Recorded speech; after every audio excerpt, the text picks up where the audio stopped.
आप रोजाना सिर्फ 100 मरतबा दुरूद शरीफ पढ़ें और 100 मरतबा इस्तिग़फ़ार करें। यह कोई मुश्किल काम नहीं। आप चलते फिरते भी कर सकते हैं, बैठे हुए भी, सोने से पहले भी। लेकिन इसका असर आहिस्ता आहिस्ता आपके दिल पर जाहिर होना शुरू हो जाता है। इस्तिग़फ़ार एक अजीब चीज है। यह सिर्फ गुनाहों की माफी का जरिया नहीं, बल्कि दिल के बोझ को हल्का करने का जरिया भी है। जब इंसान बार बार इस्तिग़फ़ार करता है तो जैसे उसके अंदर जमा हुआ दबाव निकलने लगता है। वो बेचैनी जो समझ नहीं आ रही होती, वो आहिस्ता आहिस्ता कम होने लगती है। एक सुकून सा महसूस होने लगता है जो पहले कहीं नहीं मिल रहा था। और दुरूद शरीफ पढ़ने से इंसान का ताल्लुक हुजूर मोहम्मद सल्लल्लाहु अलैहि वसल्लम के साथ मजबूत होता है और इस ताल्लुक के जरिए अल्लाह की रहमत घर में दाखिल होती है। जब रहमत आती है तो फिर रिस्क में भी बरकत होती है, दिल में भी इत्मीनान आता है और घर के माहौल में भी नरमी पैदा होती है। छठा अमल है गुनाहों से बचना, खास तौर पर वो गुनाह जो हम आम समझकर नजरअंदाज कर देते हैं। घर के अंदर कुछ ऐसे गुनाह होते हैं जो बज़ाहिर छोटे लगते हैं, मगर उनका असर बहुत बड़ा होता है। जैसे गीबत, एक दूसरे के बारे में पीछे बात करना, शिकायतें करना, दिल में कुदूरत रखना। ये सब चीजें आहिस्ता आहिस्ता घर के माहौल को खराब कर देती हैं।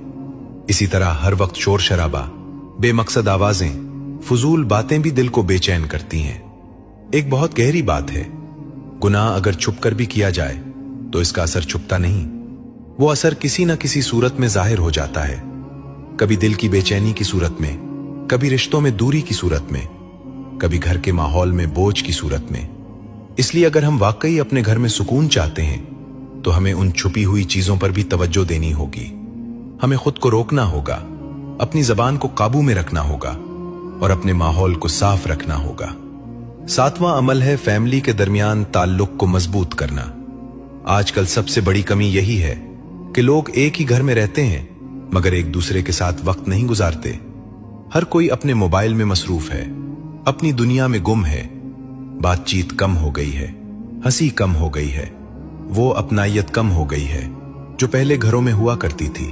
कोशिश करें कि रोजाना कुछ वक्त ऐसा हो जब सब लोग एक साथ बैठें, एक साथ खाना खाएं, बात करें, एक दूसरे की बात सुनें।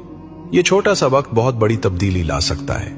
कभी कभी एक सादा सा डिनर जहां सब लोग सुकून से बैठकर बात करें, दिल की बातें शेयर करें, वो दिलों के दरमियान मौजूद फासले को खत्म कर देता है। वो रिश्ते जो कमजोर हो रहे होते हैं दोबारा मजबूत होने लगते हैं। जब घर में लोग एक दूसरे को समझने लगते हैं, एक दूसरे के लिए वक्त निकालते हैं, तो एक अलग ही सुकून पैदा होता है। वो सुकून जो किसी चीज से नहीं खरीदा जा सकता, वो सिर्फ ताल्लुक से आता है, एहसास से आता है।